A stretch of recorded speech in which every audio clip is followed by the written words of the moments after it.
सोचो एक गेम जो क्रिएटिविटी का सिंबल था, जो बच्चों को सिर्फ कंज्यूम नहीं क्रिएट करना सिखाता था, माइनक्राफ्ट। आज वही गेम स्कैम्स का अड्डा, पेड एसएमपीज का बिजनेस, माइनर्स को एक्सप्लॉइट करने का टूल और ब्लाइंड ऑडियंस फार्मिंग की मशीन बन चुका है। वेल, आज की वीडियो में मैं सभी चीजें दी एंड करने वाला हूँ around Minecraft scams culture. So this is the end of Minecraft creators. Well, and का मतलब ये नहीं है कि मैं माइनक्राफ्ट के ऊपर वीडियो बनाना छोड़ दूंगा, बट एंड का मतलब ये है कि मैं अपने साइड से सभी चीजें खत्म करना चाहता हूँ इन कंट्रोवर्सी से रिलेटेड। एंड आज मैं किसी क्रिएटर का नाम लेके तुम लोगों को सब्सक्राइब नहीं कराने वाला हूँ। If you guys really love my content तो इस चैनल को जरूर से सब्सक्राइब करना। किसी टाइम पर माइनक्राफ्ट एसएमपीज फन के लिए बनाई जाती थी। माइनक्राफ्ट एसएमपी का कंटेंट एकदम मजेदार हुआ करता था। फिर धीरे धीरे ऐसी एसएमपीज माइनक्राफ्ट के अंदर आई जिन्होंने पेड एंट्री स्टार्ट कर दी। Well, I am talking about Lapata and loyal SMP, जहाँ पर क्रिएटर्स को उनके काम के तरीके से नहीं पैसों के दम पे लिया जाने लगा। बट वो एसएमपी अब बंद हो चुकी है। मैंने एक वीडियो बनाई जहाँ पर प्रूफ के साथ मैंने इस पार्ट को प्रॉपर एक्सपोज भी करके दिखाया था कि कैसे एसएमपी मेंबर्स पैसे लेकर क्रिएटर्स को एसएमपी के अंदर एंट्री देते हैं और कैसे बच्चों को गुमराह कर देते हैं कि तुम लोग भी एप्लीकेशन वीडियो बनाओ एंड तुम लोग भी सेलेक्ट हो सकते हो एसएमपी के अंदर। आज तक मैंने बहुत सारे क्रिएटर्स पर वीडियो बनाई है और इन्हीं में से कुछ क्रिएटर्स है जो माइनक्राफ्ट कम्युनिटी के अंदर बैटिंग का प्रमोशन करते थे। वेल, उन सब क्रिएटर्स पे मैंने वीडियो बनाई एंड मैंने लोगों को बताया कि कैसे एक इनोसेंट गेम को एक टॉक्सिसिटी के अंदर कन्वर्ट किया जा सकता है। उसके बाद मैंने उसके इफेक्ट को भी बताया सभी लोगों को कि कैसे एक गेम के अंदर सट्टा प्रमोट करने की वजह से लोगों के घर तक बिक जाते हैं,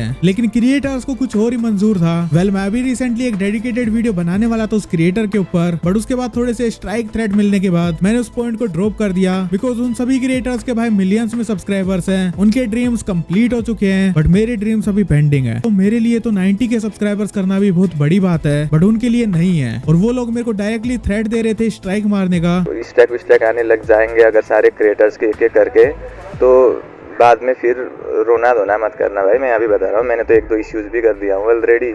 तो देखते हैं भाई, अब तू अगर कर ही रहा है हर बार पुल करना है तेरे को मेरे को, तो मैंने उस आइडिया को ड्रॉप कर दिया उसी जगह, क्योंकि मुझे अपना चैनल प्यारा है। रियलिटी एक्सपोज करने के लिए मैं अपने करियर को दाव पर नहीं लगा सकता हूँ। एट द एंड हमारी इंडियन गवर्नमेंट, हमारा इंडिया भी यही करता है, सच को छुपाने के लिए कुछ भी कर सकते हैं, तो मैं भी यही कर रहा हूँ। फिर मैंने कुछ क्रिएटर्स के ऊपर हिडन टॉक्सिसिटी वाली वीडियो बनाई, जहाँ पर मैंने बताया कि कैसे इन पास्ट मेरे साथ भी एक स्कैम हुआ था, कैसे इन पास्ट मेरे को भी इस कम्युनिटी ने बिट्रे करा था। वेल, उस वीडियो के अंदर मैंने अपना खुला चिट्ठा सब लोगों के सामने रख दिया था, बट एट द एंड लोगों को लगा कि मैं मैनिपुलेट करने की कोशिश कर रहा हूँ उन सभी लोगों को। और वो सब क्यों ना हो, क्योंकि मेरे ना ही तो 1 मिलियन सब्सक्राइबर्स हैं और ना ही मेरे लाखों में व्यूज आते हैं, तो क्यों ही लोग मेरे को पसंद करना स्टार्ट करेंगे। इसीलिए उस वीडियो पर मेरे को जितना हेट मिला उतना मेरे को किसी वीडियो पर नहीं मिला। बट फिर भी ये सब चलता रहा। अपने चैनल तक को रिस्क में डालने के बावजूद भी मैं इन सभी क्रिएटर्स को एक्सपोज करता हूँ विद प्रूफ। बट अब जो सेगमेंट आ रहा है वो किसी को भी डिफेम करने के लिए नहीं है। ये सेगमेंट है क्लैरिफिकेशन का, एक कॉन्टेक्स्ट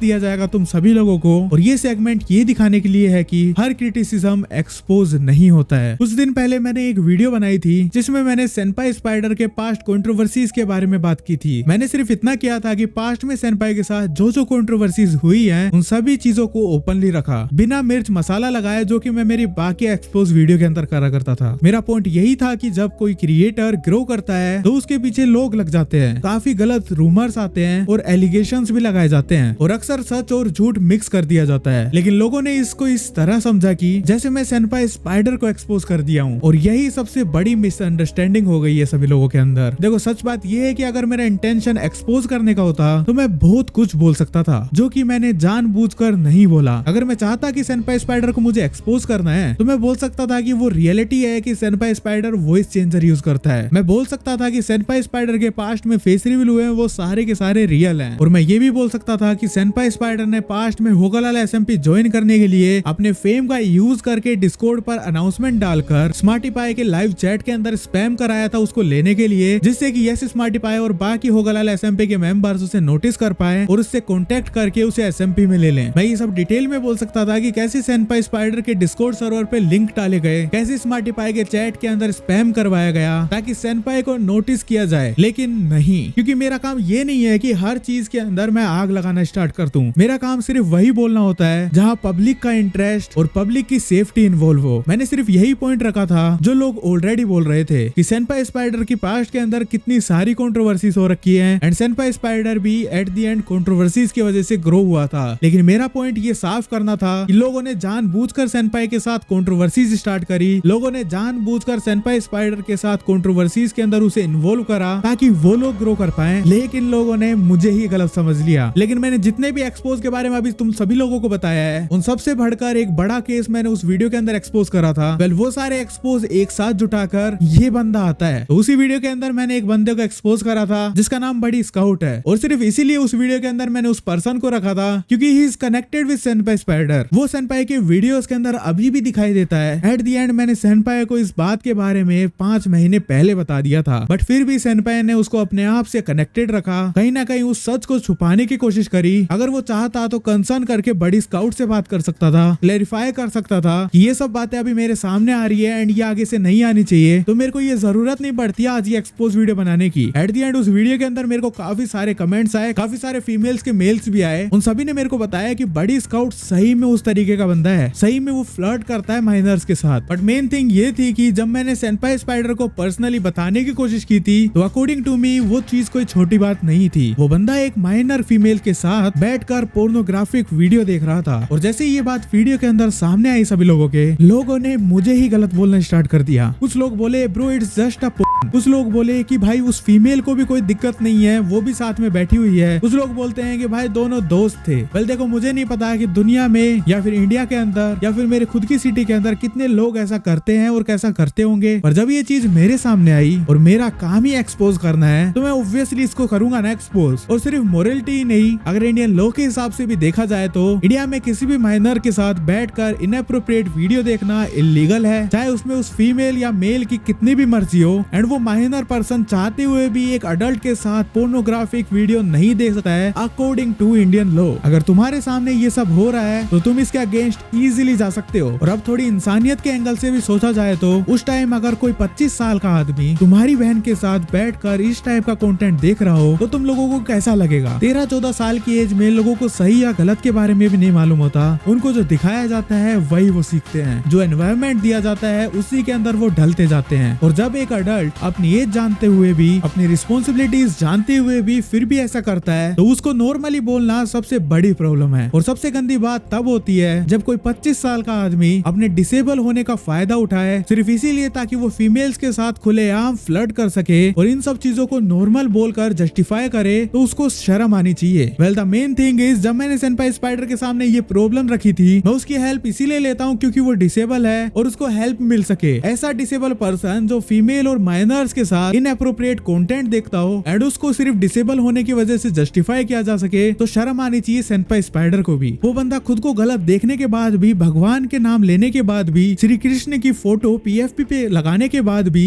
ये सब कर रहा है तो फिर प्रॉब्लम उस इंसान की नहीं है, उसकी सोच की है, उसकी मेंटेलिटी की है। देखो इस जनरेशन को सिर्फ इसीलिए शिट जनरेशन ऐसे ही नहीं बोला जाता, इसको शिट जनरेशन इसीलिए बोला जाता है क्योंकि ऐसे लोग पैदा हो गए हैं, ऐसे लोगों की वजह से पूरी जनरेशन को सुनना पड़ता है। और इसीलिए मैं ये क्लियर कर रहा हूँ ये कोई सेनपाई स्पाइडर का एक्सपोज नहीं था और ना ही बड़ी स्काउट के ऊपर पर्सनल अटैक था। ये एक वार्निंग थी और एक मिरर था और ये दिखाने के लिए था कि माइनक्राफ्ट सीन में क्या क्या क्वाइटली नॉर्मल बनाया जा रहा है। वेल इस वीडियो के अंदर मैंने काफी सारे केसेस को नहीं बताया जो कि माइनक्राफ्ट के अंदर हो चुके हैं, बट फिर भी this is the end from my side. अब मैं किसी भी माइनक्राफ्ट क्रिएटर के पास्ट के ऊपर आवाज नहीं उठाने वाला हूँ। जिस क्रिएटर के पास्ट के अंदर जो हो गया है वो हो गया है। मुझे अपना चैनल प्यारा है एंड मेरे को 95K सब्सक्राइबर्स करने के अंदर बहुत टाइम लग चुका है। Well this channel was created in July 31, 2022 and अभी कुछ टाइम के अंदर 4 साल हो जाएंगे इस चैनल को and still I didn't completed 1 lakh subscribers. तो मुझे अपने आप पर भी शक होने लगा है अब धीरे धीरे। तो या मैं इसीलिए बोल रहा हूँ कि मैं किसी भी हद में अब अपने चैनल पर रिस्क नहीं ले सकता हूँ because I love my channel. And बाकी क्रिएटर्स को लगता होगा कि स्ट्राइक मार के इसका चैनल उड़ा दिया जा सकता है इजीली। वेल मैं भी जानता हूँ कि मैंने उन लोगों का एक्सपोज करा है तो वो लोग क्यों ही खाली बैठेंगे। ऑब्वियसली वो लोग स्ट्राइक मार के मेरा चैनल डिलीट करवा सकते हैं, बट फिर भी दिस इज माय वर्क कि मैं एक्सपोज करूँ क्रिएटर्स को, एंड इन्हीं सब चीजों की वजह से मुझे व्यूज मिल रहे हैं एंड मेरे सब्सक्राइबर्स बढ़ पा रहे हैं। अब तुम लोगों को गलत सोचना है तो गलत सोच सकते हो, सही सोचना है तो सही सोच सकते हो, but this is my career. And अभी मैंने रिसेंटली कॉपी ओपी के साथ सारी बातें सुलह कर ली हैं, सॉर्ट आउट कर लिया सभी चीजों को, एंड ओनली सिर्फ एक क्रिएटर के साथ ये सब सॉर्ट आउट करना इनफ नहीं होगा। एंड वेल मेरे को भी पता है कि बाकी क्रिएटर के साथ मेरी सॉर्ट आउट नहीं हो पाएंगी बातें, तो इसीलिए मैं इन सब चीजों को एंड कर रहा हूँ यहाँ पर। वेल मैं माइनक्राफ्ट कंटेंट के ऊपर ऑब्वियसली वीडियो बनाने वाला हूँ आगे भी, बट एक्सपोज वीडियो तुम तभी एक्सपेक्ट कर सकते हो जब ऑन स्पॉट या फिर प्रेजेंट टाइम में कुछ हुआ हो। आज से पहले जितने भी केसेस हैं वो सभी एंड हो चुके हैं मेरे साइड से। तो this is the end of Minecraft creator controversies from my side. सभी क्रिएटर्स अपने काम और करियर के अंदर खुश रहें 2026 के अंदर, मैं यही दुआ करूंगा। तब तक के लिए अगर आप लोग सब्सक्राइब नहीं करे हैं तो सब्सक्राइब जरूर से कर देना, जस्ट फॉर मी, या फिर उन क्रिएटर्स के लिए जिनके ऊपर मैंने आज तक वीडियो बनाई है, on their rise, on their expose, on their career, या फिर जो आप लोग सोचो। वेल मुझे भी 1 लाख सब्सक्राइबर्स कंप्लीट करने हैं एंड मैं सच में चाहता हूँ एक क्रिएटर बनना, सो आई नीड योर सपोर्ट। मैं चलता हूँ एक और ब्रांड न्यू वीडियो बनाने के लिए और मिलता हूँ आप लोगों से 2026 के अंदर। तब तक के लिए bye bye, peace out, take care, sayonara, stay healthy and stay safe, and सभी लोगों को हैप्पी न्यू ईयर।